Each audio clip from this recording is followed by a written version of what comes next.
Howdy, welcome to Archaeology 101, and we are just now opening up the ancient dig site for 2025. This is always a thrill for us. We just pulled back a tarp, never know what we got hiding for us under the tarp. You will get a first-hand look at some things waiting for us under the tarp in a minute. But here's some of the washouts that came during the winter. And so not only do you find fire-cracked rocks and things like that that have washed out during the winter, but you also find debitage. And on a village site, you really got to look your debitage over because there are many, many, many micro tools in your debitage. So I'm Mark Hirschman. I want to welcome you for this journey. I don't know if this is going to actually turn out to be a video, but we thought we should at least get some footage here while we're opening it up. I want to show you some surprises waiting for us. And while I'm doing that, I want to let you know that we came straight in, pulled that back. I sat down and I had two red ticks, one on one hand and one on the other hand. So I've never had that happen at this site before, but just be really mindful of that, okay? With the basic habitat being on the ground or ground area, so you spray your shoes, your ankles, your pants really good up to your knees. Okay, come on over. Let me show you what we got waiting for us.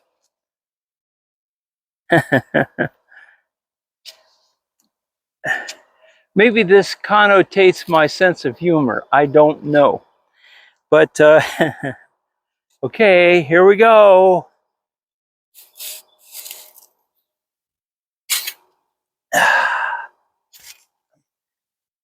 Whistle pig, groundhog, hedge apple, nuisance. His hole is right over there. We've had to put up with him for several years, and he always leaves presents for us when we pull back our tarps. But he hangs out right there, and once in a while he'll stick his head out while we're working here. It used to be, back in the beginning days, we had a coyote den on this side of the site, and every once in a while we'd hear him bark. We'd see a little pup out there running around, but they've not been with us for a while. It's always nice this time of the year because the woods is still young, the leaves are just coming, and sounds still really permeate the wood. And we've got a red-headed woodpecker whacking away like crazy behind us. So we're here, we're getting our tarps back, our sifters set up. We've decided that we're going to take, let me show you, where are we? Oh, right up here. We're going to pull this little knob off right here, square up that area, and after we do that, we'll decide what we're going to do from here. So this first day on dig site 2025 might be just a lot of stop and goes, but if you're patient and hang in there with us, maybe we'll haul out a 6-inch dovetail for you. So stick around. See you in a minute. Hey, welcome back. What we're doing is we're going to pull down this little knob right here. I'll probably go down about 4 to 6 inch increments at a time to see what we got. And if you're able to come on in, I'll have you shoot a close-up. Again, you're going to get tired of hearing this, but it's much of the truth of archaeology. When you see feathers, when you hear quacks, and you may be on the trail of a duck. So right here, we've pulled it down. We're down about 4 inches, and already I'm seeing charcoal. And I hope that you can see this. I'll point it out to you. This is just, again, we're just beginning, but right here and right here are charcoal remnants. Okay, so we know we're on possibly a really good area. We don't know. We need to get in it a little bit more. We've resprayed for ticks because now we're getting nervous. We think every little twitch and twitter is a tick crawling on us, so we're really spraying up the woods. All right, so we're going to dig a little bit and we'll come back. I feel like I've just been set out to pasture, an old man out there grazing. Okay, we took her down 6. Now look what just popped out. A lot of times you don't know what you got until you wash it, take it back home, clean it, scrub it. But this is so not typical of what's coming out.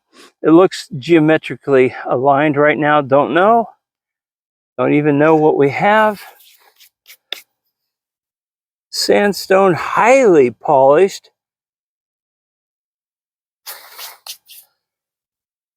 And this is below the plow zone.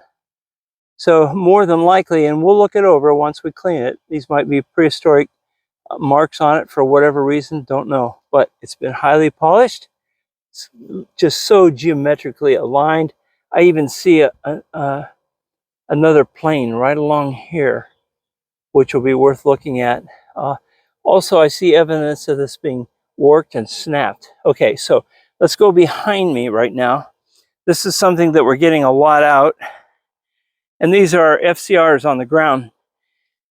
And your FCRs over here are mostly hard stone and soft stone. I'm going to call granite pretty much soft stone. Slate is a little bit harder, but I think it leans more towards soft stone than it does hard stone. But those are just some of the FCRs that have come out already. If you come back down to the site right here where we've cleaned it, I tried to get a real nice horizontal plane established, but look what I'm going to do here. I'm going to take you through, this is what we call modeling. Modeling, like fat is modeled through a good piece of steak. And so this is the modeling right here. But with the modeling, you're going to see all kinds of charcoal evidence. Charcoal, charcoal, charcoal, charcoal, charcoal, charcoal. This is great news. And because it's so shallow, I anticipate far more down there. Now, while we were digging, we stopped and decided to bring you guys over here with us. Because I'm old and I need to catch my breath. But no, this thing rolled out of the side right here. So I'm going to take a look, see what we got. Okay, this is about 1.5 inches full of patina, typical Coshocton flint. We have our cone of percussion right here. We have part of the arris removed right here. Now these blades, or these uniface blades, are from the archaic time period, are so different than they are from the woodland time period. Oftentimes you get kind of a bunch of things going on one side, and then you have your really nice undulating other side like that. So a uniface, more than likely this is going to be a blade of sorts. Again, we won't know until we wash them up and get them clean. So we're going to just bring you in for the action.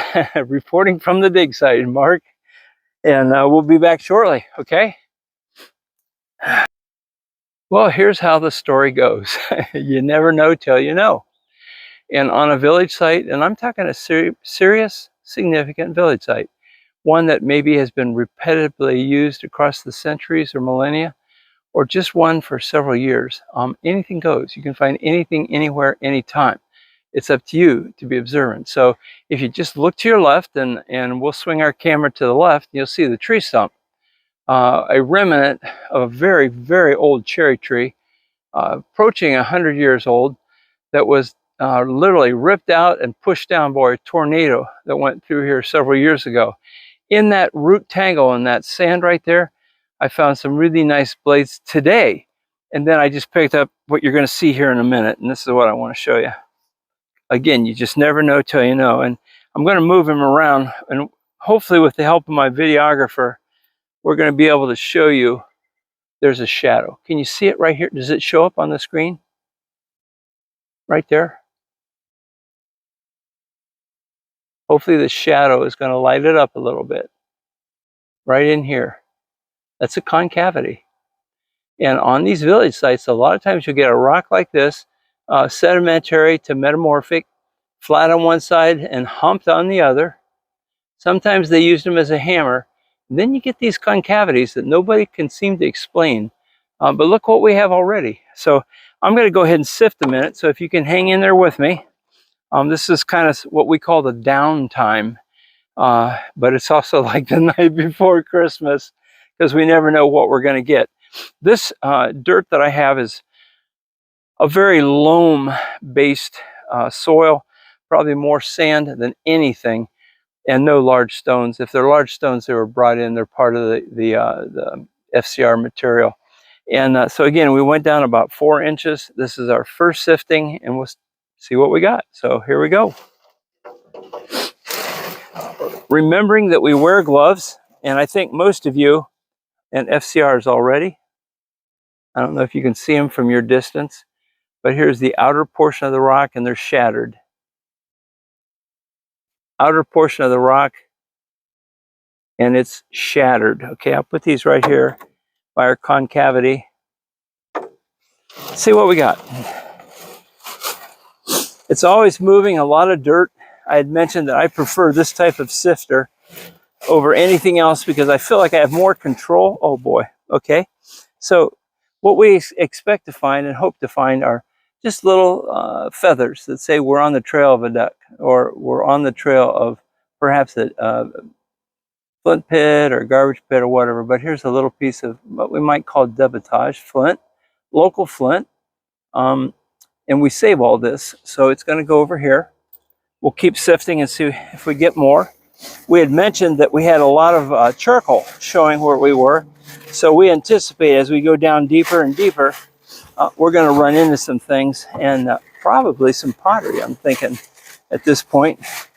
A lot of this site is actually archaic, early archaic to late archaic.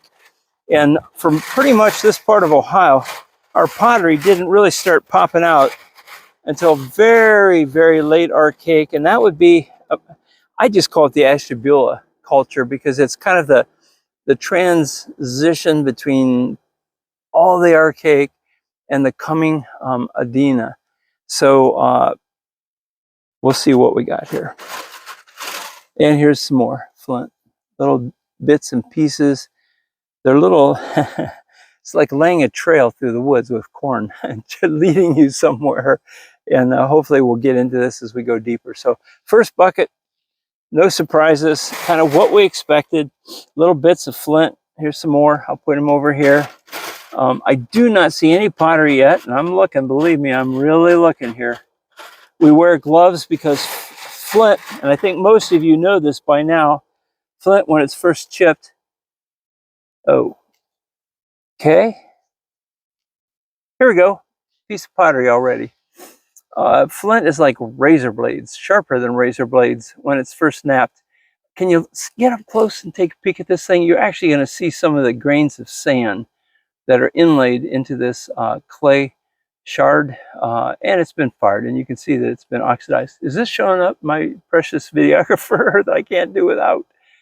So our first piece of pottery, we hardly went deep at all. We're on the trail. That's all good news, and we'll get back to you shortly. Welcome breaks. We have finished the first probably 6 or 7 inches, which gets us out of the plow zone down into what I call sterile ground or habitation site. So real quickly, this is what we pulled out. This is an array of the FCRs from the hard stone, granite type, all the way to the soft stone. And if you get too much soft stone, you get nervous because you might start thinking maybe we have a fire oven rather than a fire pit. So fire cracked rocks, these are always in question of interest. We find these specifically in areas where there's pottery. Don't know what they're for. A little bit of charcoal remnant on the side right here. I'll have to clean them up and look at them. Evidence of who was and is no more. In our older forests, we have land snails, and then just some of the flint debitage that's come out. This one, which is no longer here. Here it is. This is kind of the poorer quality chert type flint, but this has been struck from so many directions. The question that's on my mind, were they knocking flake knives off? I don't know, but I'm going to have to look him over because I can see flakes that were driven off on this guy on purpose. And we have a platform right here, so we'll look him over. And finally, we did get some pottery out of there. One that's heavily charcoal stained right here.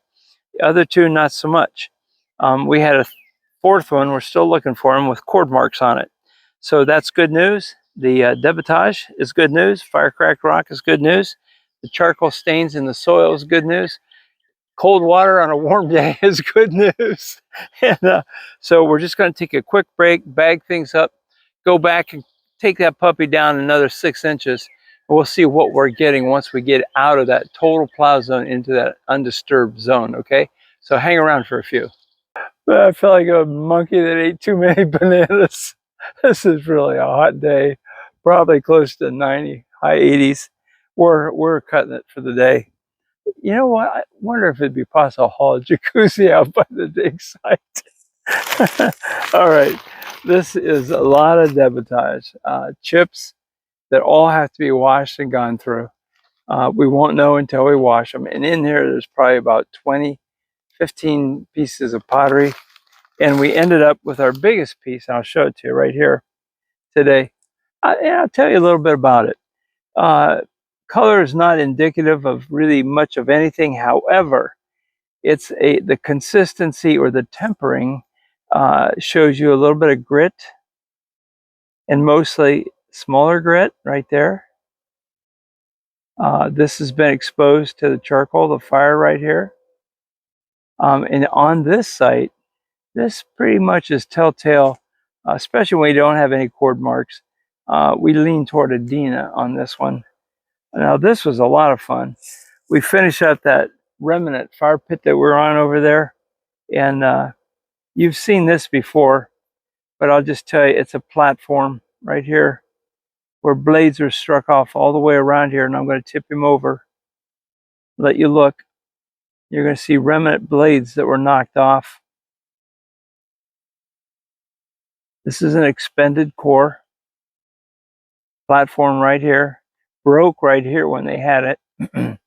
And this was at the very bottom of a fire pit. I mean, we went through the gravel and then this thing popped up. So, woohoo,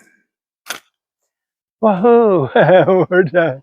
So day one, the sites are open. We're digging away and we broke the ice. Actually, I think we worked through the swamp and the mud and the heat and the smoke. And but it's ready. Now we start bringing people in groups, and it's a great place to come on cooler days and relax. So today we would say we got a little bit of charcoal, less than 20 pieces of pottery, a core, definitely some blades, little bladelets, and then after that we don't know what we have except sore backs and tired butts. I think that sums it up. Thank you for following us today, and certainly we'll be back soon. Take care.